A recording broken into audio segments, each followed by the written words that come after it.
আসসালামু আলাইকুম বন্ধুরা, দেখুন এটা আমার গাছের করলা। তো আমি গাছ থেকে তুলেছি, আপনাদেরকে দেখাতে পারলাম না, গাছে ছিল যখন তখন আমি ভিডিও করেছিলাম। কারণ হচ্ছে গাছকে আমি প্রচুর ভালোবাসি। আর হচ্ছে গাছের যে কোনো ফল আমি তুলতে ভালোবাসি না, গাছের জিনিস গাছে মানায়। তারপরেও তুলে খেতে তো হবে, পেকে পড়ে যাচ্ছে, মানে গাছ থেকে দুটো নিচে পড়ে গেছে আর কি। আর আমরা অনেকটা উঁচুতে থাকি তো। আর এটা হচ্ছে জানলার মধ্যে গাছ লাগিয়েছি আর বাইরে ছান্না করে ঝুলিয়ে দিয়েছি। তো আমার রুমের মধ্যে কোনো ঝামেলা নাই, জানলার বাইরে হয়ে আছে ওটা, দেখুন। আর আমাদের আন্টির বৌমাকে ডেকে নিয়ে এসেছিলাম, তো উনি তুলে দিচ্ছিল আর কি, এই কারণে ভিডিওটা বানাতে পারলাম না। আর যখন গাছে ছিল তখনই আমি ভিডিও বানিয়েছিলাম। আর আপনাদের ভাইজান থাকলে তো কোনো কথাই ছিল না। তো প্রথমে ভেবেছিলাম রান্না করব না, তারপরে ভাবলাম মাছ নিয়ে এসেছে তো করলাগুলো পেকে পড়ে যাচ্ছে, এই কারণে আন্টির বৌমাকে নিয়ে এসে আমি তুলে নিলাম। তো দেখুন গাছে যখন ছিল দেখতে কতটা সুন্দর লাগছে। আর গাছে মানে নিজের জিনিস খাওয়ার থেকে বেশি গাছে যে কোনো ফল কিংবা সবজি হোক, নিজের মানে গাছের থাকলে ওটা আনন্দ আলাদা হয়। আর দেখুন কত সুন্দর ঝুলছিল গাছে। তো এটা নিয়ে আমি একটা মজাদার রেসিপি বানাবো। আর এটা তো জানেন মানি প্ল্যান্ট গাছ, আর এখানে আতা গাছ আছে। তো আমরা মানে দেশের বাড়ি যখন যাব তখন নিয়ে যাব আতা গাছটা। আর দেখুন করলাগুলো যখন গাছের মধ্যে ছিল তখন আন্টির বৌমা চেষ্টা করছিল এখান থেকে তোলার, কিন্তু অনেকটা দূরে হাতটা গলাতে হবে। আর হাতটা বাইরের দিকে না বের করলে হবেও না, অনেকটা দূরে আমি মাচাটা ঝুলিয়ে রেখেছি। দেখুন আমার রুমের মধ্যে কোনো কিছু ঝামেলাই নেই, তো বাইরে ঝুলানো ছিল তো এই কারণে। আর মজাদার রেসিপিটা বানিয়েছিলাম, দেখুন এটা করলা আলু মাছ। তো এটা খেতে দুর্দান্ত হয় একদম। তো আমি আমার ছেলেকে খেতে দিয়েছিলাম, কিভাবে বানিয়েছিলাম ওটা আপনাদের সঙ্গে শেয়ার করব।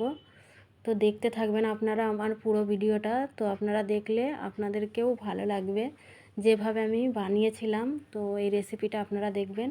আর হচ্ছে এটা মুড়ো ঘন্ট নিয়েছিলাম, মুগ ডাল দিয়ে মাছের মাথা দিয়ে মুড়ো ঘন্ট করেছিলাম ওটা। আর ওটা হচ্ছে কাবাব, আর করলা আলু মাছের চচ্চড়ি। তো আমি কিভাবে বানিয়েছিলাম ওটাও দেখাবো। প্রথমে তো আমি আমার ছেলেকে খাইয়ে দিচ্ছিলাম, স্কুল থেকে এসেছিল। তো ওরা স্কুলে পড়ে, আপনারা জানেন 12টার মধ্যে আমার খাওয়া দাওয়া মানে ওদেরকে কমপ্লিট করে দিতে হয়। আর দেখুন আমি আমার ছেলেকে খাইয়ে দিচ্ছিলাম। মজাদার রেসিপি, যদি আপনারা দেখতে চান তাহলে আমার সাথে থাকবেন, আপনারা দেখতে পাবেন আমার গাছের টাটকা করলা কিভাবে আমি মানে রেসিপিটা বানিয়েছিলাম মাছ দিয়ে আর কি। তো দেখতে থাকবেন আপনারা। আর আমি দেখুন আমার ছেলেকে এখন খাইয়ে দিচ্ছিলাম। তো আমার ছেলে এখন খাচ্ছে, খাওয়ার পরে স্কুলে যাবে। তো দেখুন আমি ওকে খাইয়ে দিচ্ছিলাম, তারপরেও মুখ লাড়ছে না। ও তারপরে আমি কিভাবে বানিয়েছি এবার আপনাদেরকে দেখাবো আর কি। তো প্রথমে আমি দেখুন হাঁড়ির মধ্যে তেল দিয়ে দিলাম। তো আমি হাঁড়ির মধ্যেই আজকে চচ্চড়িটা করলাম। আর পেঁয়াজ দিয়েছিলাম, দিয়ে পেঁয়াজটাকে একটু লাল করে ভেজে নিতে হবে দেখুন। তো অল্পই তেল দিয়েছিলাম, কারণ মাছের তেল আছে আর কি, ভাজা মাছ ভেজেছিলাম, তো মাছ ভাজাটা দেখালাম না, অনেক বড় ভিডিও হয়ে যাবে আর কি। তো দেখুন তারপরে আমি পেঁয়াজ অনেকটাই দিয়েছি, আমি আলু কাঁচা লঙ্কা করলা সব একই সঙ্গে কেটে রেখেছিলাম। তো আলাদা করে রেখেছিলাম না, কারণ অনেকটা দেরি হয়ে গেছিলো। আর হচ্ছে ওরা স্কুল থেকে এসে খাবে, এই কারণে আমি আলাদা করে অত সাজালাম না, একই সঙ্গে সব দিয়ে দিলাম, কাঁচা লঙ্কা পেঁয়াজ আলু করলা। তো তেলের মধ্যে দিয়ে একটু ভেজে নেবো হালকা করে দেখুন। তো তেল আমি খুবই অল্প দিয়েছি, আপনারা দেখেছেন, কারণ মাছ ভেজে রেখেছি, তো মাছ ভাজার তেলটা পুরো আমি দিয়ে দেবো এতে। আর একটু তেল দিয়ে চচ্চড়ি করলে দারুণ হয়, করলা চচ্চড়ি কিংবা যে কোনো এই রেসিপিতে তেল দিয়ে একটু ভালো হয় আর কি। যারা তেল খান না এমনি এরম যখন আমি অল্প তেল দিলাম দিয়ে এভাবে চাপালাম তো রেসিপিটা করতে, তো আপনারা এভাবেই করে নেবেন। তো হলুদ গুঁড়ো দিয়েছিলাম, লঙ্কার গুঁড়ো দিলাম, ধনিয়া গুঁড়ো দিলাম, জিরার গুঁড়ো দিলাম, লবণ দিয়ে দিলাম। আর আমি সব আমার মশলা যেগুলো দিলাম তো এগুলো আমার পরিমাণ মতো ছিল, তো আপনারা আপনাদের পরিমাণ মতো দিয়ে নেবেন।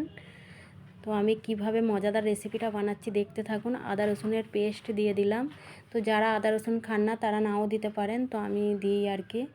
আর এটা এবার নাড়াচাড়া করে নিচ্ছিলাম দেখুন। তো অল্প তেল দিয়েও এটা দারুণ হবে, আপনারা এভাবেও করতে পারেন। আর যেহেতু আমি মাছ ভাজা করেছি তো মাছের তেলটা এতে দেওয়া হবে, এই কারণে আমি অল্প দিয়েছি। আর এভাবেও আপনারা চাইলে করতে পারেন, শুধু জল দিয়ে আর হচ্ছে নাড়াচাড়া করার পরে মাছ ভাজা দিয়ে দেবেন, হয়ে যাবে। আর দেখুন আমি নাড়াচাড়া করে নিচ্ছিলাম সব কটা মশলা দিয়ে, তারপরে অল্প জল দিলাম আর একটু নাড়াচাড়া করে নেব ভালো করে মশলাগুলো।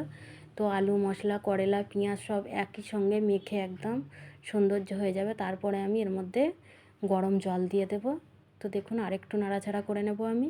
তো কিভাবে আমি বানিয়েছিলাম এটা আপনাদেরকে পুরোটা দেখাবো আর কি, দেখতে থাকবেন আপনারা। তো আমার গাছের টাটকা করলা আর মাছ, মজাদার রেসিপি এটা। তো এটা আমি খুবই পছন্দ করি, আর এটা হচ্ছে আমার শাশুড়িও খুব পছন্দ করে করলার রেসিপিটা।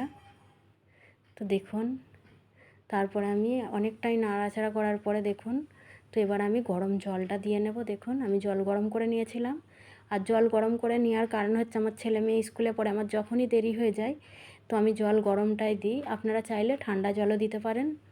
তো দেখুন আমি প্রথমে সব মশলাগুলো দিয়ে জল দিয়ে মানে অ্যাড করে সব সাইজ করে দিলাম, তারপরে ওপরে মাছ ভাজাটা দিয়ে দিলাম, আর মাছের তেলটা পুরোটাই দিয়ে দিলাম। মাছ ভাজাটা মানে আর দেখাতে পারলাম না মাছ ভাজা। তো মাছ আপনারা জানেন কিভাবে ভাজতে হয়, আগেও ভেজেছিলাম। আমি করলা আর মাছের রেসিপিটা কিভাবে বানাই তো ওটাই দেখালাম আপনাদেরকে। তো আমি যেটা বানালাম সেটাই দেখালাম, তারপরে ঢেকে দিলাম দেখুন।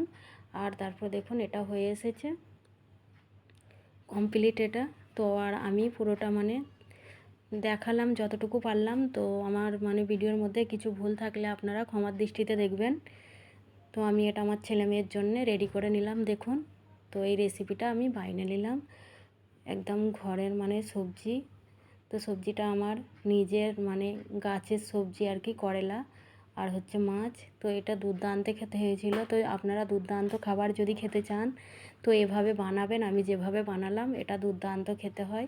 তো তারপরে আমার ছেলের জন্য আমি কাবাব নিয়েছিলাম, আর এটা হচ্ছে মুড়ো ঘন্ট। তো মুড়ো ঘন্টর অনেক রেসিপি আমি আগেও দিয়েছিলাম, তো পরে দিতে পারি। আজকে আমি ভিডিও করতে পারছিলাম না আর কি, করলাটারই ভিডিও করেছিলাম।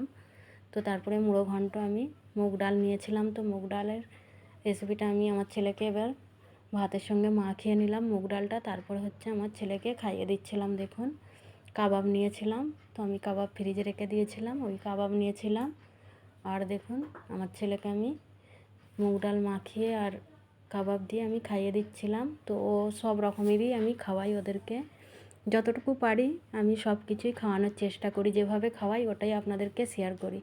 আর কিন্তু আমার ছেলে মেয়ে কোনো দিন বলে না যে খাবো না, খাবো না বললেও আমি বুঝিয়ে খাইয়ে দিই, খেয়ে নেয় দেখুন। তো আমি দুজনকেই খাইয়ে দিই, একেও একবার দিই ওকেও একবার দিই, দুজনকে পাশাপাশি বসিয়ে। আর দেখুন তো আমার ছেলে খেয়ে নিচ্ছে। তো আমাদের ভিডিও আপনাদেরকে কেমন লাগে আপনারা কমেন্ট করে জানাবেন, আর আপনারা সব সময় আমাদের পাশে থাকেন। তো আপনাদেরকে অসংখ্য ধন্যবাদ আমাদেরকে এত দূরে নিয়ে যাওয়ার জন্য। সব সময় আপনারা আমাদের পাশে থেকে আমাদেরকে এগিয়ে দেওয়ার জন্য আপনাদেরকে অসংখ্য ধন্যবাদ। আর যারা আমাদের ভিডিওটা দেখেন তাদেরকেও অসংখ্য ধন্যবাদ, যারা দেখেন না তাদেরকেও অসংখ্য ধন্যবাদ। তো আমার ছেলে টাটা বাই বাই করে দিচ্ছে আপনাদেরকে। আজকের ভিডিও এখানেই শেষ করলাম। আল্লাহ হাফেজ।